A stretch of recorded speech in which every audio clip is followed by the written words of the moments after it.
Never confess. I'm not sure I am the person I once was as I was left behind on that Friday night. That same night where I put my heart first and had decided to tell you the wretched truth. I had believed in something so definitely when there was nothing there at all. I have not only but myself to blame, for I have entangled myself in this web of hope. But this was the last time I will ever hope. I fear I accept this fate. I did it to myself. I slowly lose myself, my life slipping away, yet I still wish for you to save me. You need to be absolutely sure when making a decision in a romantic friendship like so. That's about all I have for that one. Fun fact, this is one of the first ones I ever written, so that's why it's kind of iffy. Huntley. At the time, you were my essence as I was yours. I don't miss it, but I wonder what could have been. Alas, time moves on and I learn to let you go. A part of me I am choosing to walk away from. I am grateful for what the world has given me. Whether I was deserving or not, I will never know. My dedication to our history is my soul within.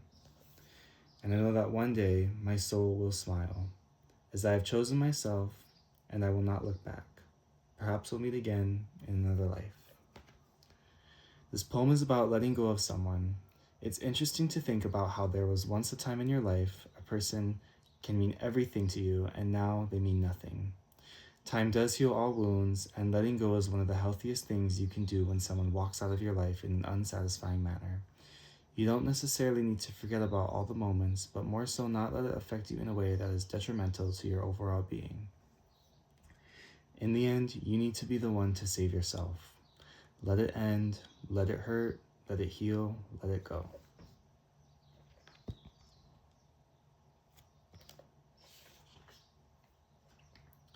Different story, same ending. I've already read this book before. You may be a different person, but this story always ends the same, and I should have known better. One day, you will find a pretty girl. She will make you smile, and her pure heart will rest upon your own. I had already lost in this game of competition. In fact, you never even knew that I was playing in the first place. I know it is never going to be me, yet my heart, though heavy, still dares to dream, to believe that maybe connection can bloom. Disappointment is an understatement when realizing you have repeated a self-destructive habit. For me, it was falling in love, and that's where this poem leads. For some reason, I am unable to stop this cycle of repetition, hence the usage of the book and story theme of this poem. Rereading the same book may change your perspective and may make you realize you missed a couple things, but the ending of the story does not change. I fell into the same situation 3 times, wanting to believe that maybe something different will come out of it, but it never did. I never get picked. But even after trying and failing each and every time, I still choose to carry hope with me. It is the only thing that keeps me going. Even an ounce of it is enough to make me fill it into a gallon. I think it's both a positive and a negative thing. I like to think that one day my hope will eventually lead me to the right person. I have that. That's the part where I messed up on. So it's like where I was. It's very self-reflective. Mackenzie. It was too soon to leave. My heart aches knowing I'll never see you again. We spent our childhood side by side, never thinking there would come a day where I would have to remember you more than I get to see you. You were too young, too pure, too gentle. Kenzie, you will always be my cousin. Your dedication to this world lives on in my heart, and I'll be counting the years until I see you again. Rest in peace, Kenzie. That's what I have.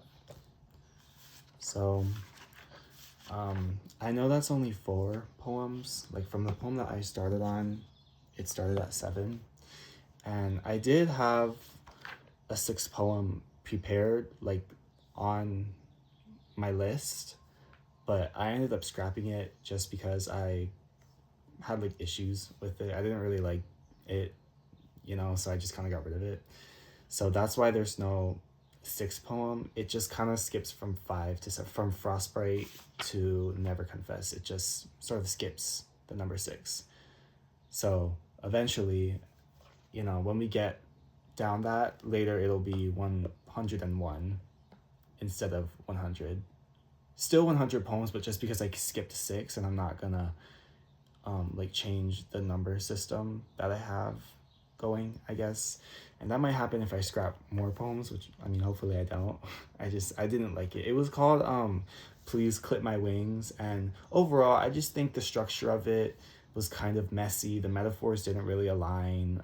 It didn't really make sense. At the time it did. And I do want to clarify this. These poems that, although they're numbered, at least from the beginning, that doesn't necessarily, that's not the order that I made these poems. I have the date right next to the title of when I first actually started to make the poem, or I guess when I first finished it, and each date is different. So my first poem, Disgust, that I have here, it was January 8th, 2026. And then the next poem, The Pursuit of Freedom, immediately skips to June 13th, 2026. And then the next one, Improper Burial, December 17th, 2025. So for the first couple, I want to say for the first 10, the dates that I have are kind of inconsistent. They don't line up. But that's purely intentional, I guess. Not purely intentional, but that doesn't really matter to me. It's not the numbers aren't supposed to represent what time they were, or they're not supposed to be a chronological order thing. It's kind of just to help me keep track of how much I have, I guess, right now. But anyway, back to the 4 poems I have here, 7 through 10. Diving in on Never Confess, this is just about, this is actually one of the first poems that I ever fully written. And this is just about,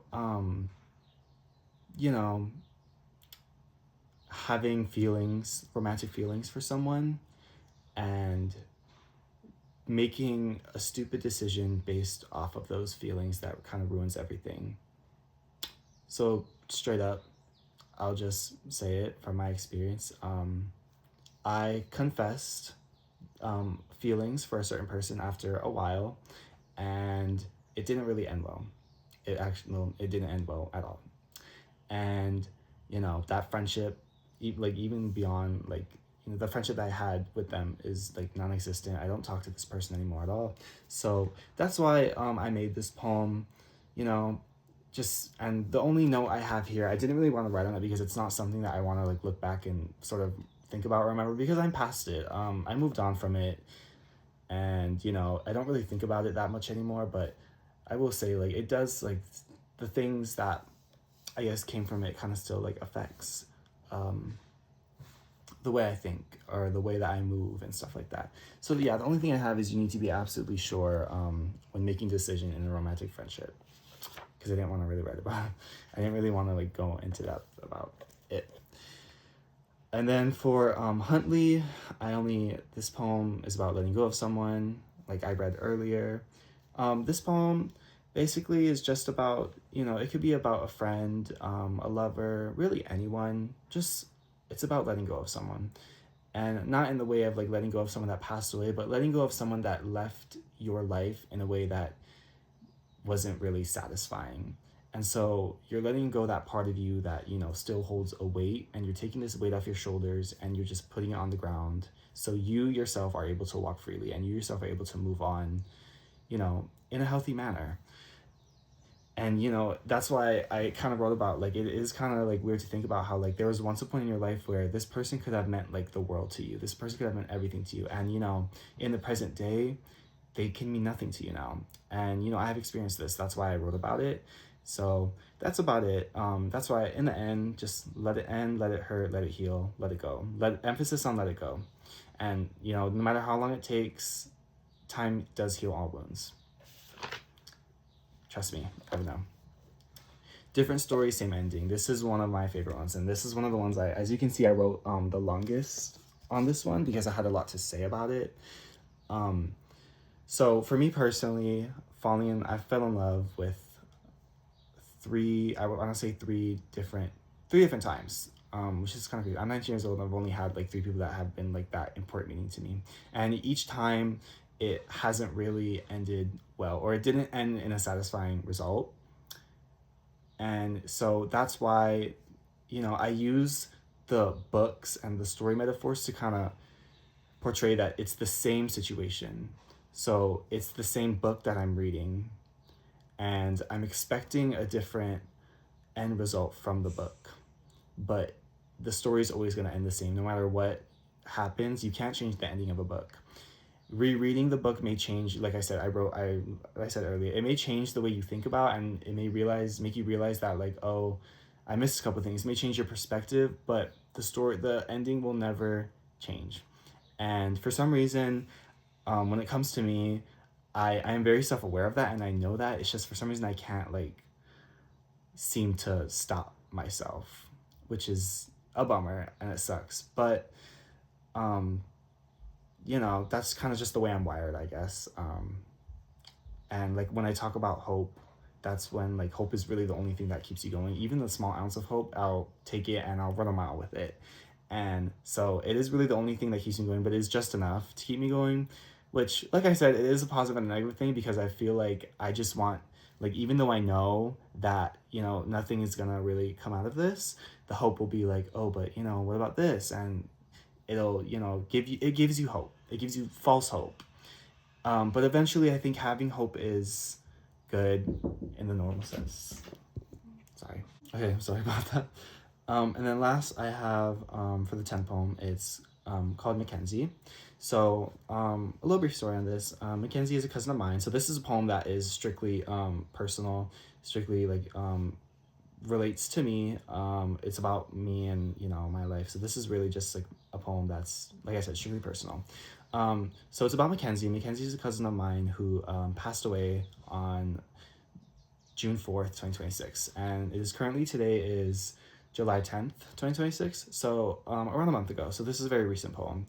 And she passed away at only 17 years old, 10 days after she graduated high school. Very tragic. And so, I decided to write about her. It is a poem about grief, which I have written one before, like storybook. But this is one that it's like really feeling. And in the moment I was really feeling this. And, writing this kind of helped me deal with my grief in a way. It helped me kind of cope, because I feel like I wrote a beautiful piece that was dedicated to someone, came from the heart. These are real feelings jotted down. These are real thoughts that I had. And it is supposed to be in like a remembrance poem, and a poem dedicated to a certain person. I think that makes this poem extremely powerful. And that's why I didn't really write much over here, because I feel like I can't really explain it on a pen the way that I can talk about it like through words and through speaking. So yes, that is my poems from 7 through 10. Next is 11 through 15. And I want to say I just finished poem 13. So starting from now, all the poems are like these are like in chronological order. It was just confusing at the start, but we're getting there. Let's see how full we are from this book. It's only like a bit more. We still have a long way to go. This is the side that's done already, so we're getting there. But I just finished the 13th poem, I want to say 2 days ago. So how much is that? 100 minus 13? 20, no, not 20, sorry. 87. 87 more to go. Or honestly, I don't even know if it's 87. However much can fit in here, we're gonna fill this up. So yeah, perfect. See you next time.